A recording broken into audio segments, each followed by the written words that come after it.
IPS is on spring break this week. I'm Mary Mills. I'll tell you why the district hopes at least some of its students spend part of their break at school. And it is the first week of spring, and we're going to see some temperature swings as well as some active wet weather. I'll have the details. Not just a late night for Butler and Notre Dame, but an early morning in Pittsburgh. I'm Rich Nye with a game so good it needed overtime. Reaction from both teams coming up. From Indiana's news leader, Eyewitness News Sunrise starts now.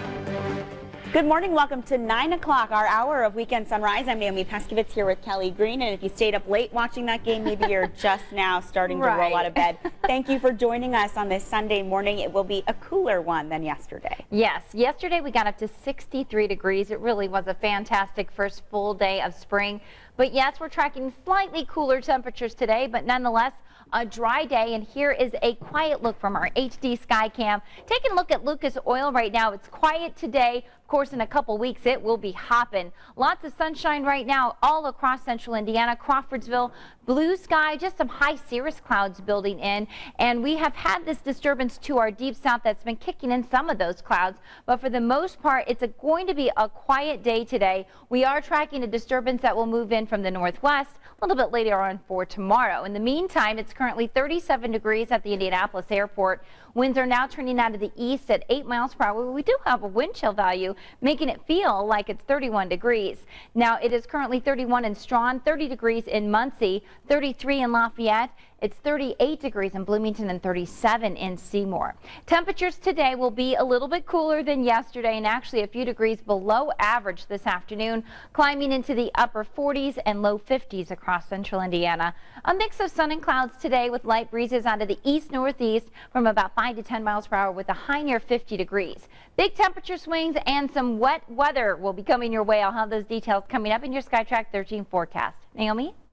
Kelly, thank you. New on Sunrise, a man was stabbed overnight on the near northeast side. It happened just after 3 o'clock this morning. Medics arrived on the scene in the 2900 block of 19th Street and started doing CPR on the victim.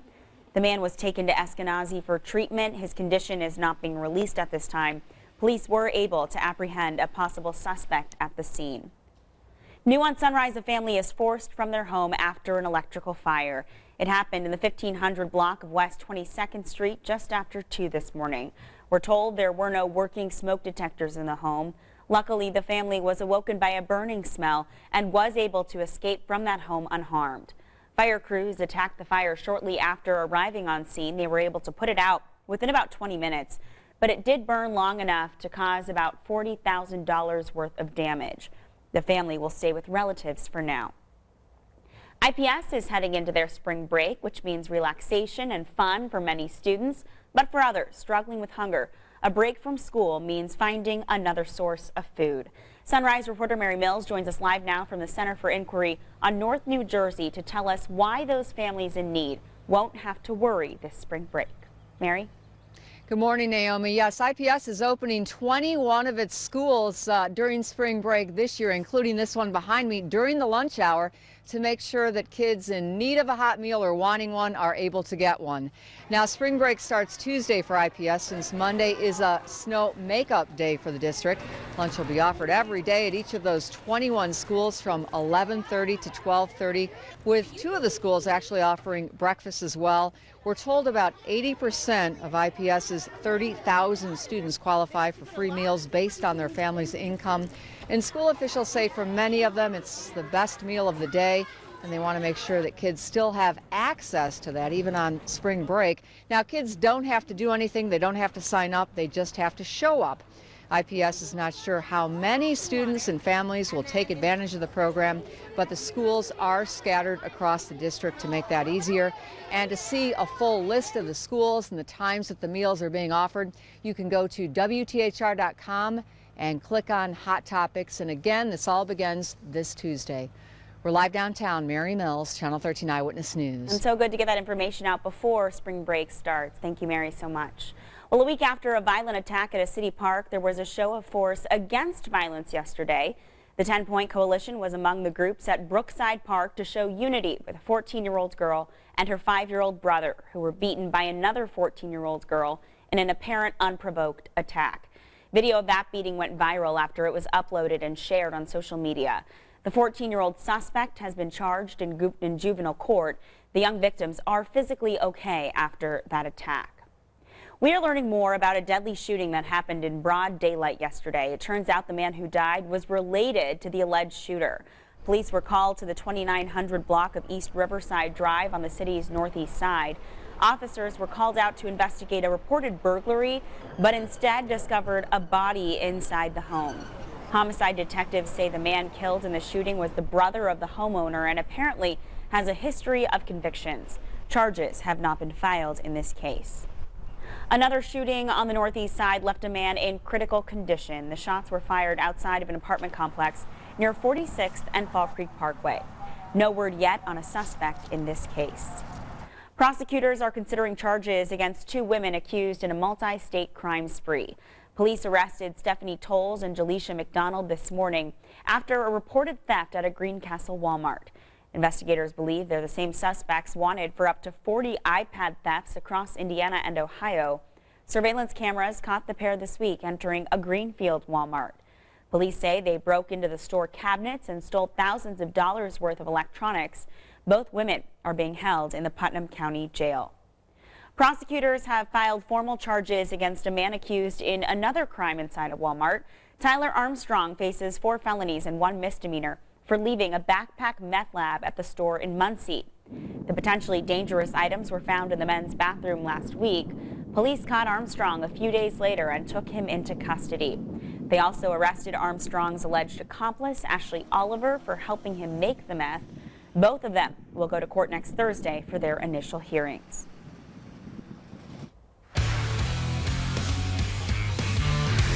Well, it was Hoosier hysteria meets March Madness last night in Pittsburgh. The final 2 teams in the NCAA tournament from Indiana faced off in an instant classic. Notre Dame and Butler went down to the wire and then some. Our Rich Nye is in Pittsburgh and gives us a recap of the action and tells us who's making arrangements for the Sweet 16 this morning. Butler and Notre Dame played the latest game in the NCAA tournament Saturday, saving the best for last. So good, the game went to overtime and didn't end until Sunday. And the Irish certainly saved their best basketball for last. Roosevelt Jones scored a game-high 23 points for Butler despite playing on a sprained knee. I didn't let it affect me. My trainers, they did an excellent job with treatment the last 2 days. I've been basically in the training room every single hour besides when I'm sleeping, so they did an excellent job, so I really didn't feel any pain during the game, and if I did feel it, I was going to fight through it. Kellen Dunham's three-pointer tied the game with 3 minutes left. Neither team scored again in regulation. The Bulldogs missed 4 chances to win the game in the final 21 seconds, including Pat Connaughton's block on Dunham. He made a phenomenal play. I didn't see him at all, and I don't think I could have done anything differently unless I heard him coming, you know. So he made an incredible play, and that's how it ended. Butler senior Alex Barlow fouled out in his final game early in overtime. It was extremely tough for me having to, sit over there and, watch my teammates.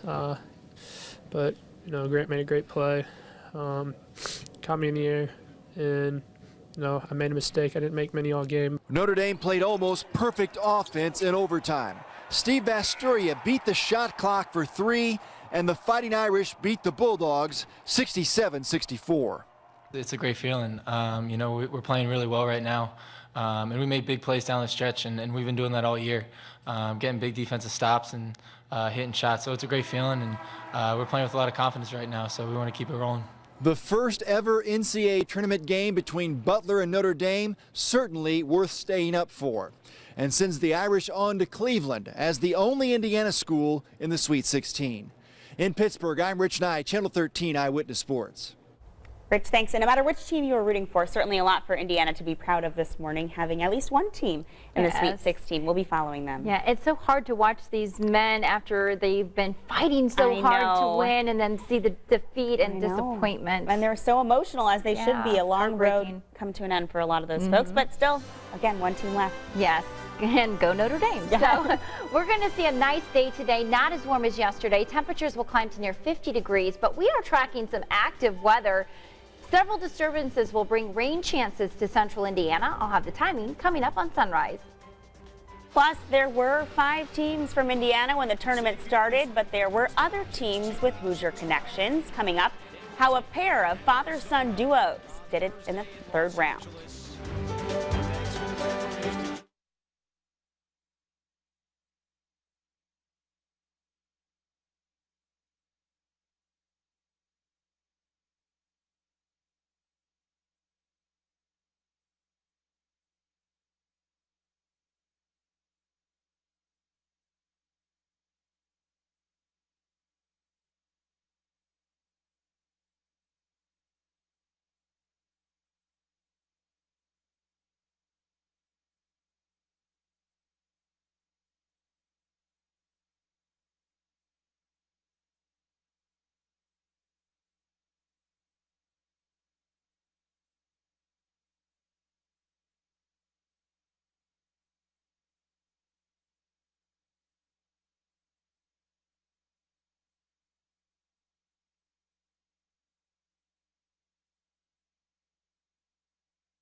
And welcome back. Time now is 9:13. As we told you just a few minutes ago, Notre Dame is now the only Indiana school left in the NCAA tournament. But there are other teams with Indiana connections still in the field that we've been following very closely.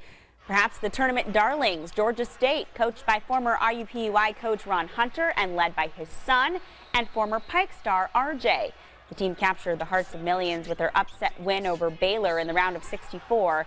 Oh, their magical run, though, ended against Xavier yesterday. The father-son pair were emotional following their defeat. As a coach, best time of my life, but as a father,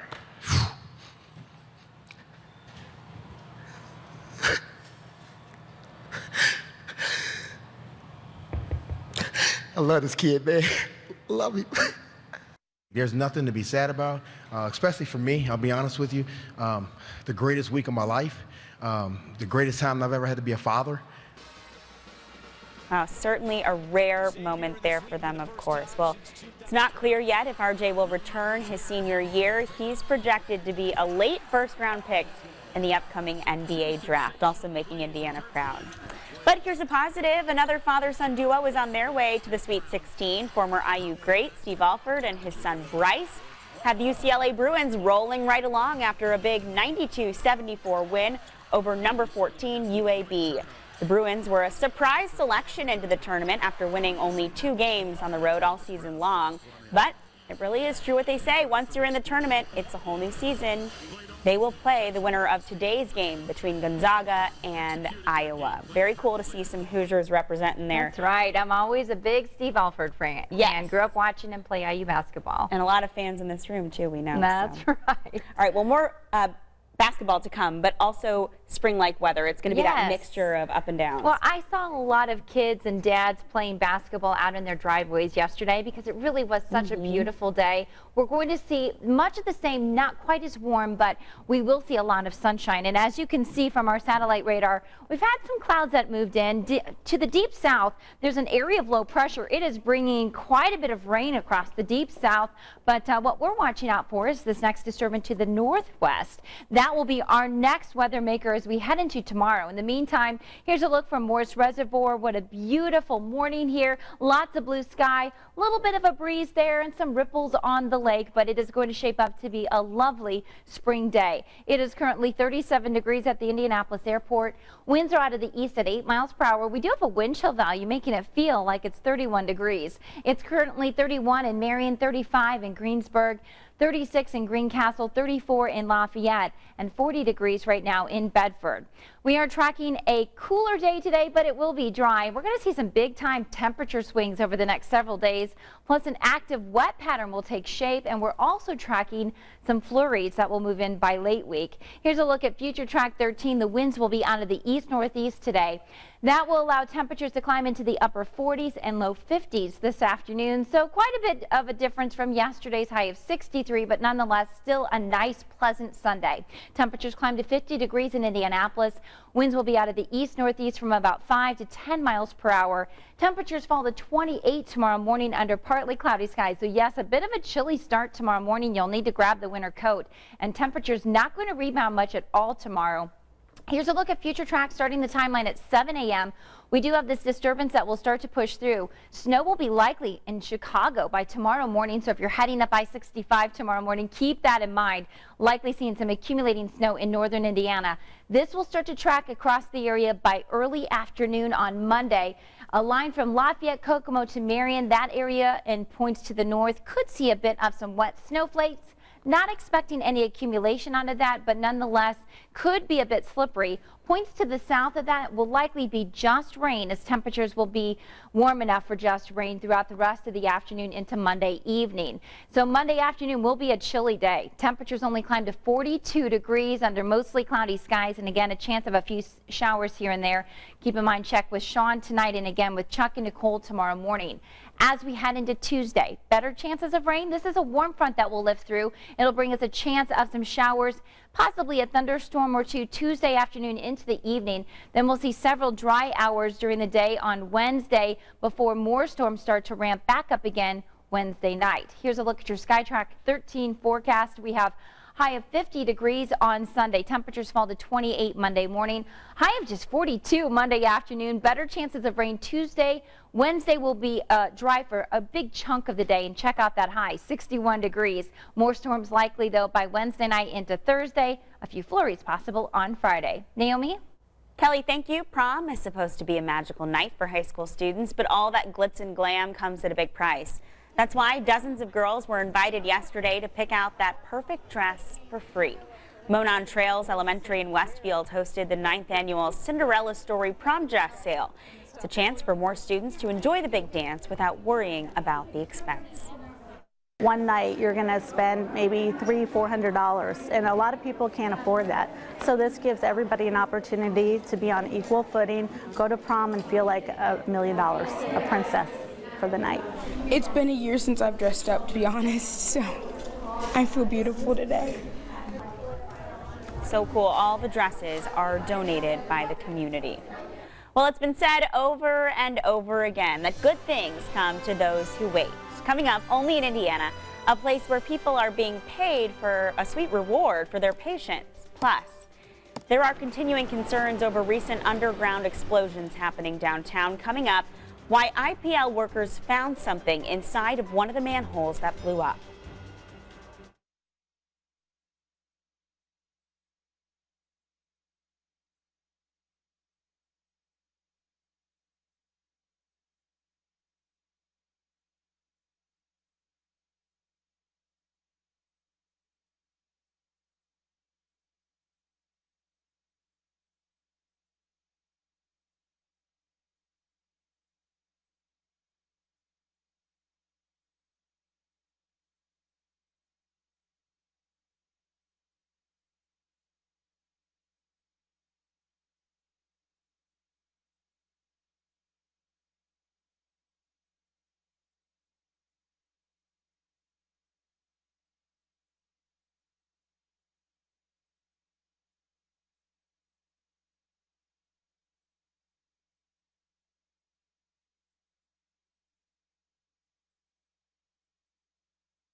Welcome back. We hope you stay with us after sunrise today for Inside Indiana Business.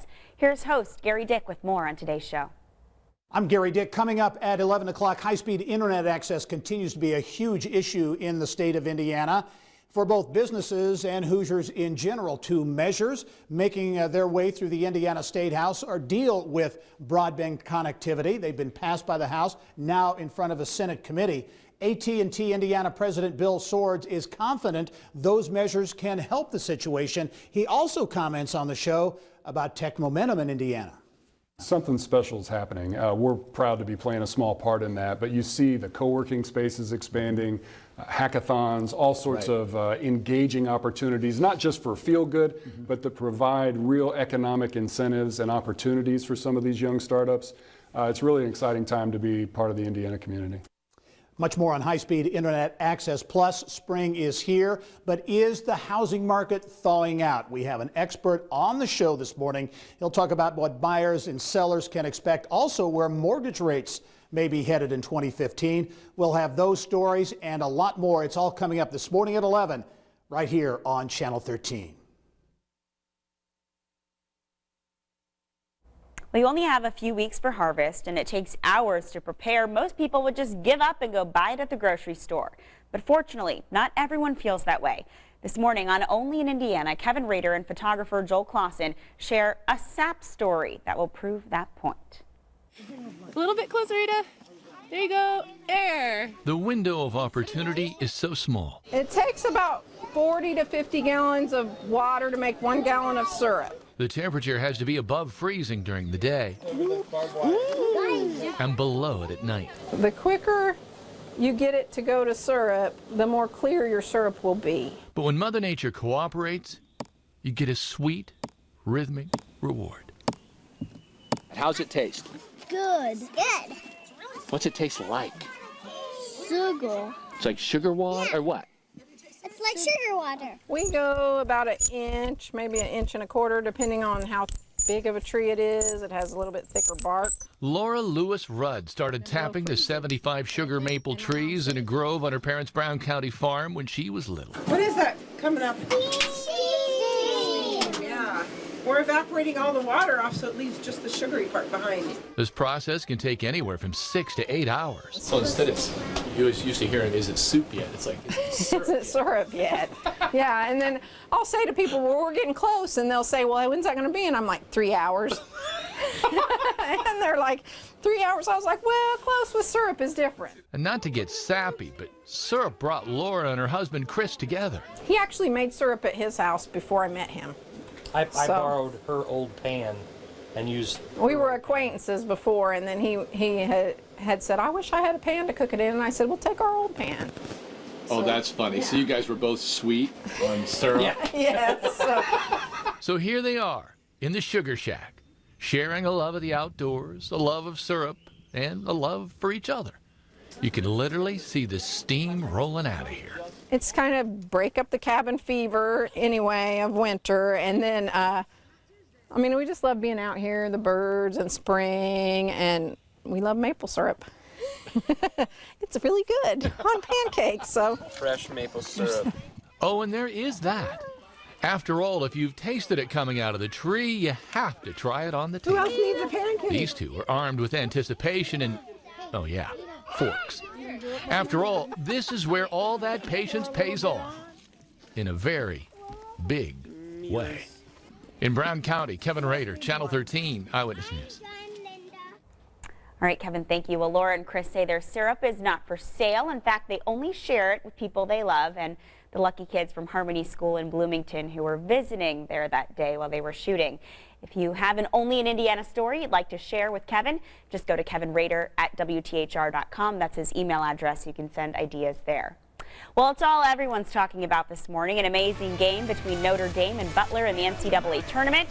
We'll tell you how each team is moving forward today.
Eyewitness News at Sunrise continues. A possible terrorist hack. Homeland Security is on the lookout for people who targeted an Indiana website. Plus, Butler and Notre Dame leave it all on the court for a chance at the Sweet 16. We'll recap the game and show you reaction from players and coaches. And a live look downtown this morning at Lucas Oil Stadium. That's the site, of course, of the Final Four, just a few weeks away. Today is a quiet day, but cooler than yesterday. It certainly is March. Welcome to Sunrise. It's 9:30. I'm Naomi Peskovitz here with Kelly Green to tell us about our week's forecast. Kelly? Well, yes, it's definitely going to be cooler today, but it's still dry and pleasant to wrap up your weekend. And we are tracking kind of some wet weather in the next coming days. I'll get to that in just a moment. But right now, here's a look from Westfield from our WeatherBug Network. A nice, beautiful, clear start across central Indiana. Here's one from Greenfield. A few high clouds around, but nonetheless, a lot of sunshine. It is a bit chilly this morning, and we are tracking a couple of systems that will be moving our way. This one to the deep south is just bringing in some cloud coverage, but off to our northwest is the next weather disturbance that will push in on Monday. In the meantime, quiet today, temperature at 37 degrees, winds are out of the east at 8 miles per hour, and we do have a wind chill making it feel like it's 31 degrees. It's currently 34 in Cicero, 34 in Shelbyville, 35 in Greenwood. It's 34 in Lafayette, 35 in Crawfordsville, and 40 in Bedford. Now today we'll see temperatures climbing into the upper 40s and low 50s this afternoon, so running a few degrees below average, but we'll still enjoy a lot of sunshine today. Winds will be out of the east-northeast from about 5 to 10 miles per hour with a high of 50 degrees. Now we're tracking even cooler weather as well as some temperature swings and some wet weather coming up in your SkyTrack 13 forecast. Naomi? Kelly, thank you. The website for a local nonprofit is back to normal this morning after a cyber attack with possible terrorist ties. This is the image here that hackers put up after taking control of the webpage and proclaiming their affiliation with ISIS. Indiana Artisan was targeted just 1 week before the organization's biggest event of the year at the Indiana State Fairgrounds. That event brings together artists and food vendors from across the state. The attention, though, now turns to finding out who's behind the hack and others that happened earlier this month, where the websites of several businesses here and across the country were also hacked by someone claiming to be ISIS. Investigators are still trying to figure out where the hacks are coming from and who's responsible. You know, while it may not be them, it's still getting their message out that they want out. Indianapolis Homeland Security says they have no knowledge of any specific threats directed at next weekend's event at the fairgrounds. But with any event, they're reminding people to be vigilant, telling folks if you see something, say something. Again, this hack is just the latest in a series of cyber attacks with alleged ties to ISIS. Earlier this month, hackers took control of the website for the Indianapolis Artists and Dealers Association. Their webpage and several others across the country displayed the message, "Hacked by Islamic State, we are everywhere." Just yesterday, a winery near Spokane, Washington fell victim to what appears to be the same group that targeted Indiana Artisan. That group, which calls itself Team System DZ, also took credit for defacing their website with ISIS propaganda. Well, an international hero was honored last night as a hometown hero. During last night's Pacers game at Bankers Life Fieldhouse, the team honored slain humanitarian worker Peter Abdulrahman Kasig with the Indiana Hero Award. His parents, Ed and Paula, were at the game to accept the award. Kasig founded an organization that worked to bring aid to the war-torn country of Syria. He was kidnapped by ISIS militants and killed last November. Fans at the game gave the Kasig family a prolonged standing ovation during the dedication. IMPD and the Indianapolis Department of Homeland Security are now part of an investigation into what caused several manhole covers to blow downtown last week. This after IPL workers found an unusual substance in one of the manholes. 4 manhole covers were blown into the air, and hundreds of people lost power Thursday in a several-block area just north of the Indiana State House. Since then, crews have been trying to figure out the cause of the explosions. The IMPD bomb squad and crime scene technicians were called in Saturday morning after the discovery was made. The crews, while they were underground in a manhole, they did find a substance that they're not familiar with. That said, IPL does not believe the substance was placed in a manhole intentionally. Still, the Department of Homeland Security is testing the substance to find out what exactly it is. A few timely defensive stops at the end of regulation and a few key baskets in overtime powered the Notre Dame Fighting Irish past the Butler Bulldogs in the NCAA tournament last night.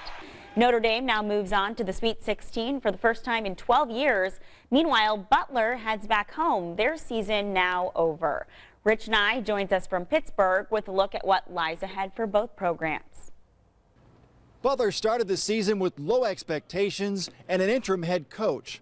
The Bulldogs finished the season with an NCAA tournament overtime loss to Notre Dame that sends the Irish on to the Sweet 16. Let's go, let's go! We gotta fight these dudes now. Family on three, 1, 2, 3. Family. The first ever NCAA tournament matchup between Butler and Notre Dame delivered a late night overtime thriller.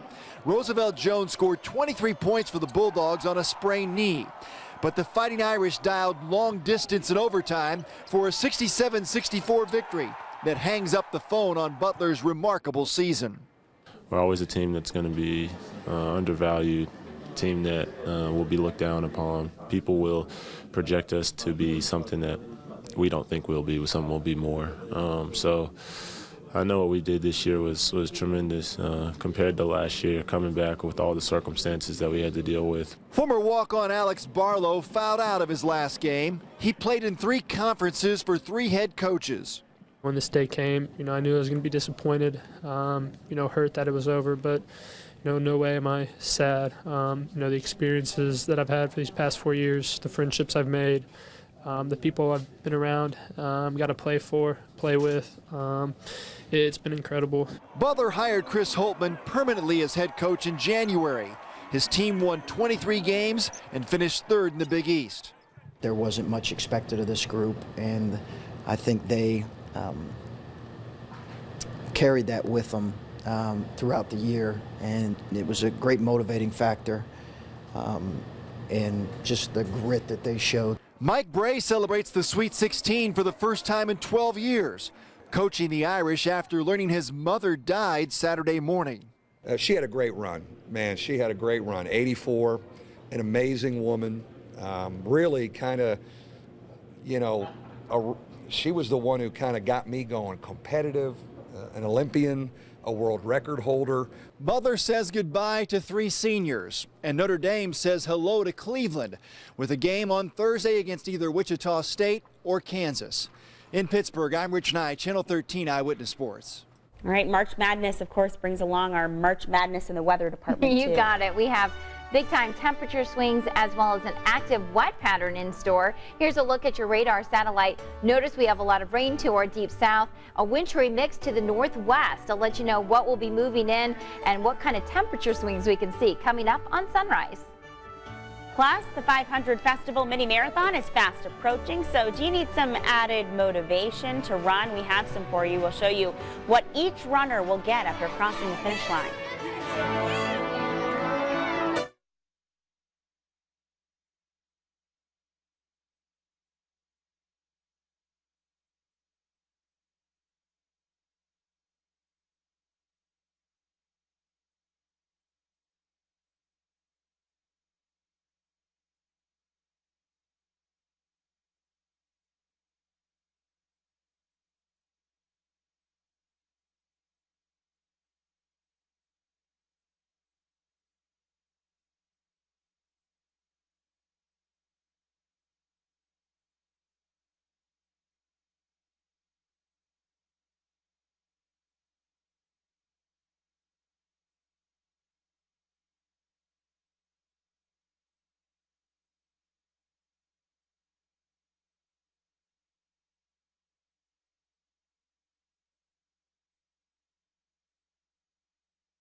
Welcome back. Sun is up. Perfect day for running, right? You can see we've made a costume change here. The 500 Festival Mini Marathon sneaking up on us, and many of us know that you're training for that big race. I am not, but you may not have seen yet this official t-shirt. It's the new t-shirt. We've just got it here with us today, along with Sabrina List from the 500 Festival, to share a little bit about it, because this is a really exciting reveal that you do every year. Yeah, it's one of our most coveted pieces of swag from the event is the shirt, and we're really excited.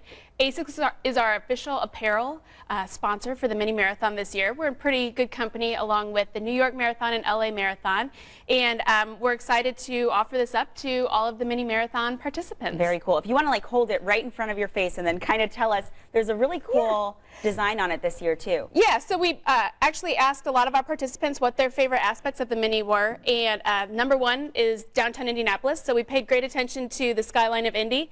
And if you look closely, you'll actually see the flag flying atop the One America building. Wanted it to be pretty accurate. Very cool. The other really interesting aspect is at the bottom, we wanted to make sure that we paid homage to the Indy 500. So we've got the wing and wheel there representing our racing heritage. That is so cool. I know you guys put a lot of time into this design, and I know a lot of runners really look forward to seeing it. So there it is, folks. If you're running this year, this is something that you get when you cross the finish line, right? Actually, you get it when you pick up your bib for the race. Ah, nice. Okay, so you can run in it if you want. Yeah, we have a lot of runners that do that. This is what you get when you finish, right? Yes, this is what you get when you cross the finish line. This is our most coveted mini marathon medal. It's about 1/4 pound, so it's really heavy. And also, we wanted to really highlight the time that you spend on the track during the mini. So we have the yard of bricks there, we have the flags in the background, and we wanted to add a little bit of color this year. So that's a fun addition to it. Very, very cool. And most importantly, you can still sign up. We still have what, like 6 weeks or something, so you can still sign up to run if you want. You can still sign up. There's plenty of time to train. It's still very attainable.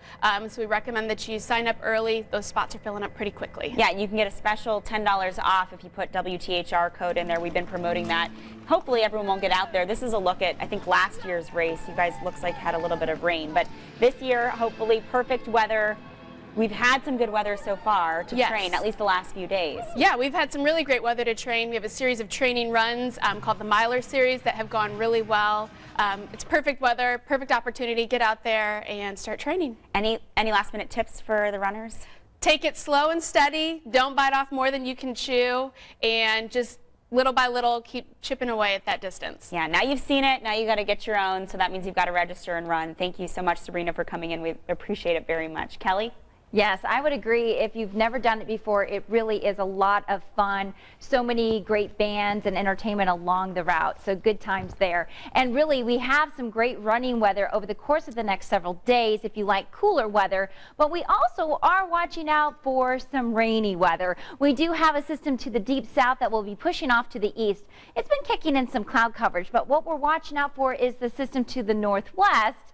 It will be our next weather maker as we head into tomorrow. In the meantime, let's take in this beautiful Sunday morning in Sharpsville. A lot of blue sky there, and in Greene County, Bloomfield, a lot of blue sky there as well. We'll still see some cirrus clouds throughout the day today. Temperature at 37 degrees at the Indianapolis airport. Winds out of the east at 8 miles per hour. Now wind chill value at 31. You need to grab the winter coat right now as temperatures are in the low 30s in Muncie, 36 in Greensburg, 36 degrees in Crawfordsville, and 36 in Greencastle right now. Now we are tracking a cooler day today in comparison with yesterday. We did get up to 63 yesterday, but it will be dry today. Tracking some big temperature swings this week, as well as an active weather pattern for rain and possibly even some snow, and even some flurries will be possible on Friday. Future track 13 will keep us rather cool today as the winds turn out of the east-northeast from about 5 to 15 miles per hour. Temperatures climb into the upper 40s and low 50s across central Indiana. So here's a look at your forecast today. We'll see mostly cloudy skies at times, and then peaks of sunshine here and there, and a high near 50 degrees this afternoon. Partly cloudy tonight, a chilly overnight as temperatures fall several degrees below average with a low of 28 degrees. Now here's our next disturbance that will move in on Monday morning. You'll want to check with Chuck and Nicole tomorrow morning. As this disturbance moves in, we'll likely see some snow accumulating in Chicago. So if you're heading up I-65 tomorrow morning, keep that in mind. This will start to drift farther south on Monday afternoon, and as it arrives, it could be some wet snowflakes mixed with some rain along the Lafayette-Kokomo-Marion line. Not expecting any accumulation, but it could be slick. To the south of that area, we'll likely see just rain, as it will be warm enough for just rain. And then this will move on out of here by Monday evening. As we head into Monday afternoon, it will be a chilly day, cloudy skies. Temperatures only climb to 42 degrees, running more than 10 degrees below average. Now here's a look at Tuesday. Here comes some better chances of rain. We have a warm front that will lift through that will bring us a chance of rain Tuesday afternoon into Tuesday night, and then into early Wednesday morning. We still have a chance of some showers. I do think the bulk of Wednesday will be dry, with more storms moving in by Wednesday night. Here's a look at your SkyTrack 13 forecast. High of 50 degrees this afternoon, 42 for Monday afternoon with a chance of some rain. Better chances of rain Tuesday, Wednesday, and Thursday. Wednesday will be balmy at 61 degrees. It will be breezy, and then we're tracking a chance of flurries on Friday. Now, Eyewitness Sports. ESPN surprised everybody on Friday night when they said Paul George could return to the lineup on Saturday. Well, Saturday came and went. PG not in the lineup. Let me take you to Bankers Life Fieldhouse. Indiana trying to end a 4-game losing streak, hosting Brooklyn. Paul George, yeah, he shot around before the game, did not shoot around during the game. George Hill, yeah, after the big Roy Hibbert block, G. Hill had himself a night. The dime right here to C.J. Miles. C.J., 4 3-pointers on the night. This all coming, 3 of those coming in the third quarter. Indiana Pacers down. Not anymore. Paul George, good in the suit. Looking good when he'll be suited up on the court. More on that hopefully later this weekend. Back to Roy Hibbert. Had himself a night as well. 16 and 6. To the fourth quarter we go. Nets take it to a whole nother level. Joe Johnson, 14 for him on the night. Pacers drop their 5th straight. 123 to 111. This is a tough loss right now. We just got to do a lot of thinking. Well, we needed this game, and we complicated things a little bit more than they were before the game. We just got to regroup and continue to try to play well and win games. We need winning games. Watch this again. It's the end of an era this morning. Steve Nash is calling it quits after 19 seasons. The 2-time NBA MVP leaves 3rd all-time in NBA assists. And this morning I want to say congratulations to the boys basketball team at Park Tudor and Guerin Catholic. Both won their semi-states yesterday. They will play for a state title next weekend. A long winter is almost over for the IndyCar Series. The season begins next weekend on the streets of St. Pete. 2015 features a lot of changes. We have new aero kits to look forward to and a few new faces in new places. Earlier yesterday, I spoke with Ganassi drivers Charlie Kimball and Sage Karam about their return to the track. Yeah, we can't wait for the first race. Obviously, the introduction of the new aero kits this year. I think the Team Chevrolet aero kit, not only does it look good, but it seems to be pretty quick on the track. We were fairly quick at the open test at Barber Motorsports Park earlier this week, and can't wait to get down to St. Pete, the Grand Prix of St. Petersburg, and race number 1. And Sage Kimball, your emotions coming into this season. I mean, you're kind of one of the younger guys in the stable. What are you looking forward to when you take the streets of St. Pete? Well, really, it's my second IndyCar start in my life, so it's just going to be a learning experience for me. Take it day by day, and coming off a crash recently, so got to get my confidence back, get back in the groove. Hamlin right there to 38. To NASCAR, the 5th race of the season for the Sprint Cup Series in Fontana this weekend. Kurt Busch, he returned to the track last week in Arizona. He's had no problem finding speed. He takes the pole for this afternoon's race. He will have his hands full. His teammate Kevin Harvick is starting second. Harvick also riding a 2-race win streak. Still to come, a busy first weekend for the NC2A tournament. Coming up tonight on the Sports Jam, Bob Kravitz will join me. We will discuss IU, Purdue, Butler, and Notre Dame. Take a look ahead to the Sweet 16 as well. Hope to see you later tonight. Jason, thank you. Well, it's going to be another pretty day here in central Indiana. You might want to get out and enjoy it because the next few days we could see some big changes. Kelly Green will tell you more about that coming up in her final weather forecast. And some IPS schools will be open over spring break. I'm Mary Mills. I'll tell you who the district's trying to reach and why.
Welcome back. IPS is heading into their spring break, which means relaxation and fun for many students. But for others struggling with hunger, a break from school means finding another source of food. Sunrise reporter Mary Mills joins us live from the Center for Inquiry on North New Jersey to tell us why those families in need won't have to worry this spring break. Mary, good morning. Good morning, Naomi. And spring break for IPS students actually starts Tuesday this week, not Monday. Monday is a snow makeup day. But this year, the district is trying to get as many students as possible to spend at least a portion of their spring break at school, not in the classroom, but in the lunchroom. 21 schools, including this one, will open over spring break, with 2 schools also offering breakfast. Now, IPS officials say that roughly 80% of their 30,000 students qualify for free meals based on their family's income. And the district wants to make sure that everyone has the chance to have a hot and balanced meal. They say for many students that is the best meal they get all day. Now again, they don't have to do anything. They simply have to show up to qualify for one of those meals. The schools will be offering those meals at schools across the district, and lunch will be served from 11:30 until 12:30 each day through April 3rd. We do have a list of all the schools and the times, and to see that list, you can go to WTHR.com and click on Hot Topics, and again, that starts on Tuesday. We're live downtown. Mary Mills, Channel 13 Eyewitness News. All right, Mary, thank you so much. A lot of folks will be relying on that in the week ahead. Thank you. Well, keeping the game of football as safe as can be. That's the focus of a training session going on today at St. Vincent's at Clay Terrace. 26 trainers from across the country are getting instruction in USA Football's Heads Up program that involves concussion, recognition and response, heat and hydration protocols, equipment fitting instruction, sudden cardiac arrest protocols, and heads up tackling and blocking techniques.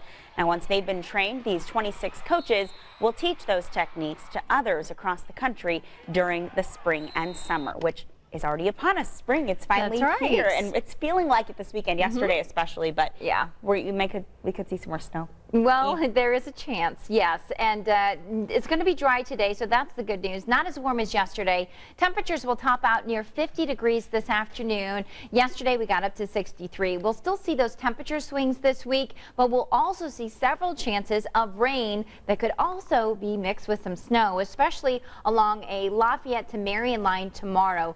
That will be a chance of seeing some light snow, no accumulation expected, and then rain will be possible on Tuesday with good chances of rain Wednesday and Thursday morning. All right, well, today should be a nice day if you can get out there and enjoy it. The first weekend of spring now in the books. Thank you so much for joining us. Enjoy the rest of your Sunday. Have a good one.